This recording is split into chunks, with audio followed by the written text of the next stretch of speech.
Get strapped in, because Super League Pod is back. This is episode 245, but more importantly, this is our 2020 preview and prediction show, covering all the teams and all your fan views on what you expect from your team in 2020. You'll get updates on not a Super League winger, half-planned haircuts, one-hit wonders, and who the most positive fan in Super League may well be. It's that time again, folks. It's SLP time.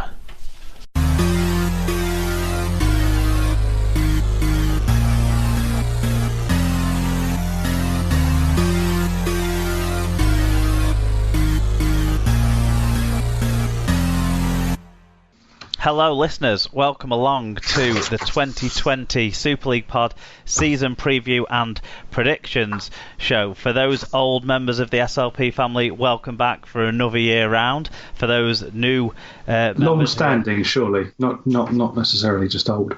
Well, long-standing, yeah, members of the SLP family.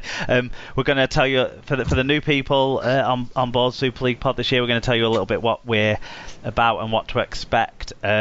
So, I'm Mark. I'm the longest-serving host of the Super League Pod. I've been around since the start. I am a Wigan Warriors fan, but don't let you put that off. I describe myself as a rugby league fan first, a Wigan Warriors fan second. I'm joined by all of my regular co-hosts this week.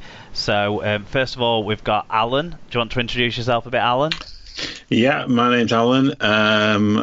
Long-standing fan of league. My team has migrated in the off-season to another town that enjoys red, amber and black. So Dewsbury Bulls fan here. Even if it's just for a year, hopefully. But yeah, traditionally a Bradford fan.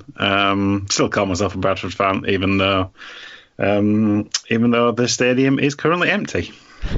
Okay, excellent. Thanks, Alan.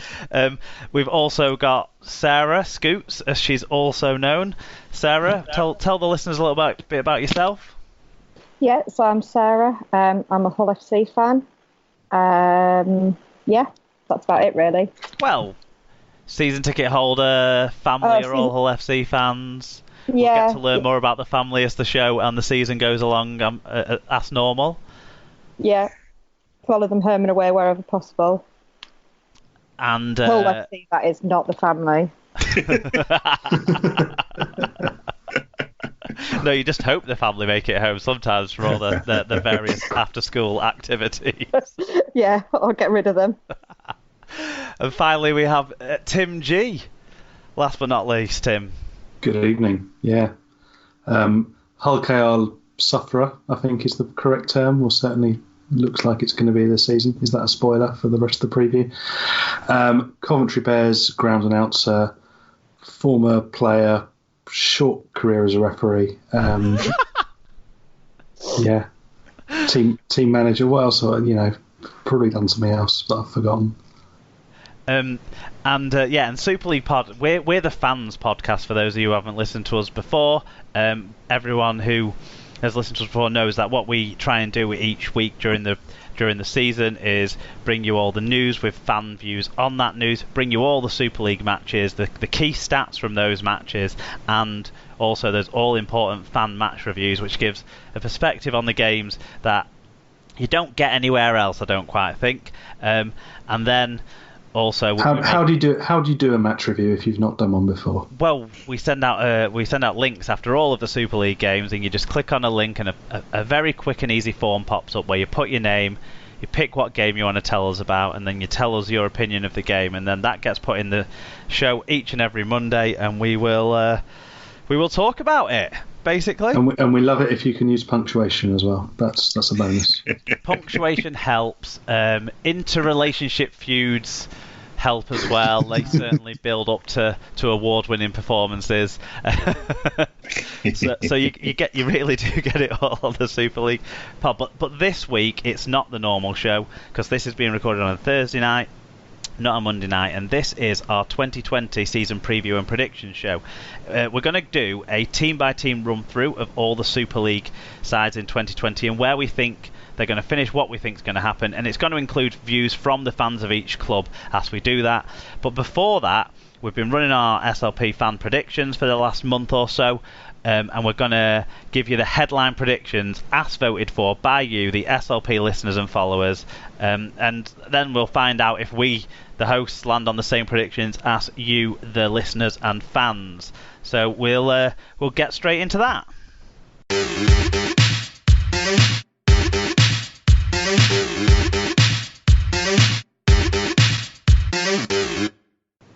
Okay, so the first prediction we're going to talk about is the first real trophy that's going to be up for grabs this year. Well, actually the second, because the 1895 Cup final has been moved to before the Challenge Cup final, but we don't really worry too much about the 1895 Cup until the matches happen. So we're going to talk about the Challenge Cup first. Now, in terms of the listeners' predictions, 3 big name clubs came out at the top of these rankings, but what we'll do is we'll go through our own predictions first. So let's start with Alan. Who have you got winning the cup this year?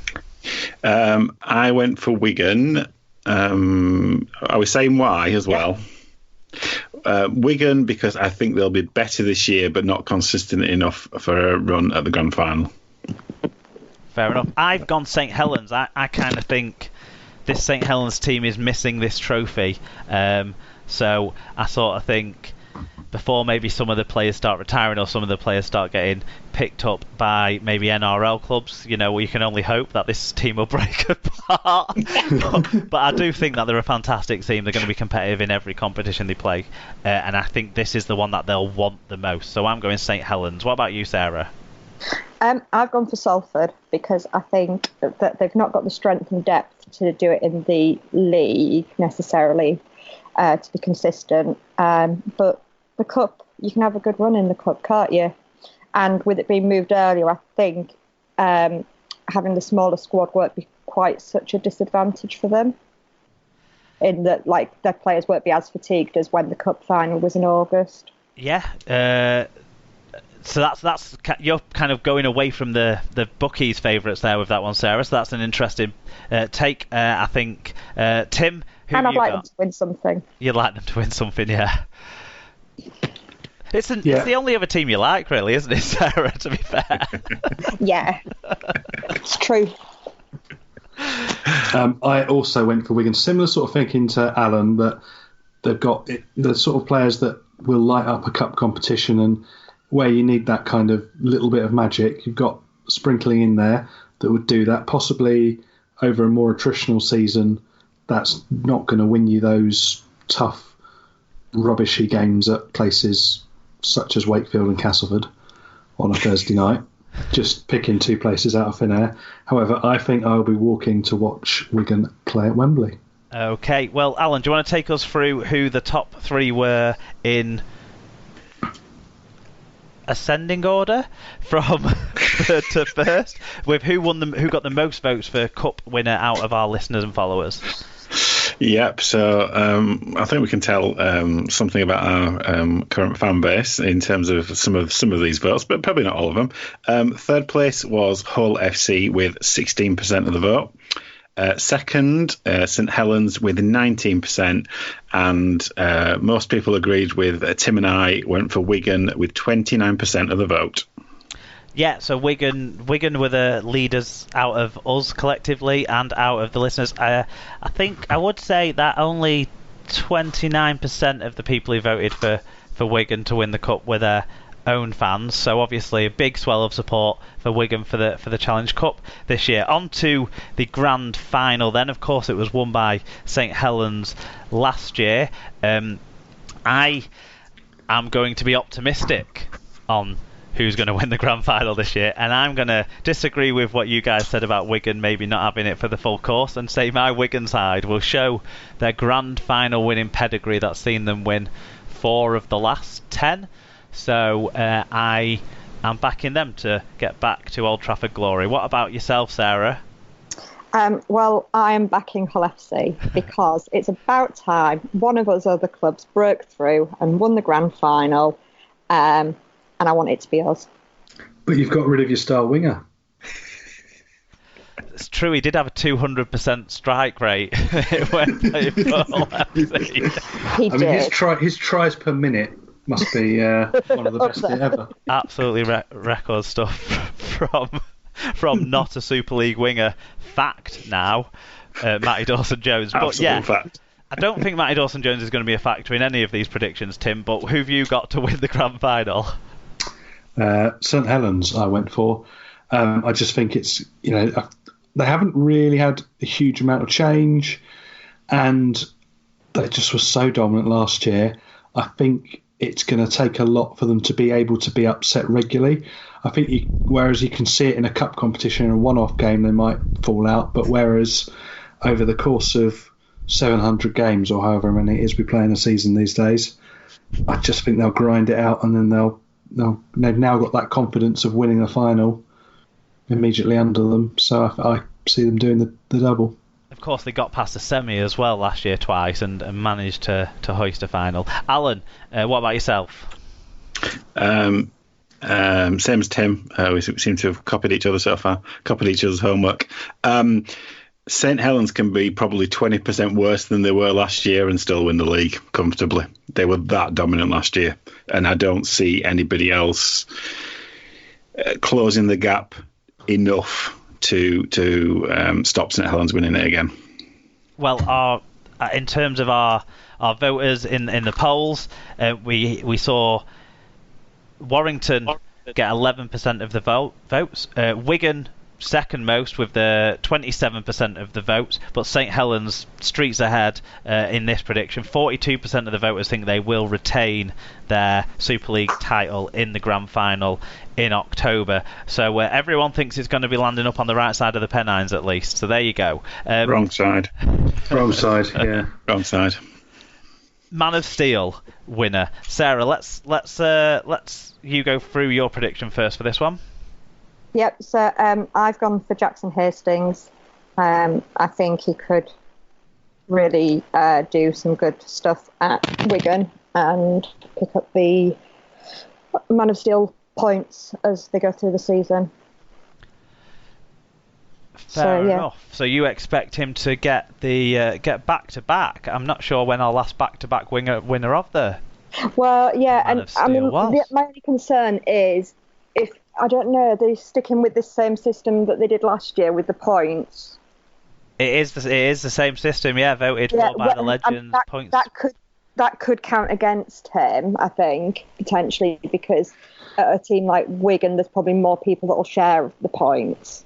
Well, it'll be the first time since Paul Sculthorpe back in 01 and 02 for someone to retain the Man of Steel. So that will be an interesting thing for Wigan's Jackson Hastings, but definitely he starts as one of the favourites for the award. That's for certain. Tim, have you gone for another one of the favourites to win the award? Yeah, I went for Sonny Bill Williams, partly because of that voting system and the way it works. That if you're in a side of marginally lesser players, but you're the standout player who attracts the attention, and I think we can safely say, even at this point, Sonny Bill Williams is going to attract attention for putting on his shoelaces, that he's going to win those voting points, and I think the Legends will be distracted by him. So I think he will allows shoelaces. That's one of the questions he'll have to deal with, I'm sure, because he gets asked about everything else. As far as I'm aware, there isn't a major religion that shoelaces isn't a thing for. I'll have to ask my partner, the RE teacher, if I can have a verdict on that one. But as far as I'm aware, and I just think that the nature of him as a player, that he's prone to being able to pull off highlight reel moments which will attract attention. And I think by the nature of that and the voting system, I think in it, and to be fair, I think he probably would do a job on the player's player point of view because of his sort of toughness and skill as well. But I think that the voting system, being that star in that Toronto team, will favour him. Alan, what about yourself? Are you still copying Tim's homework?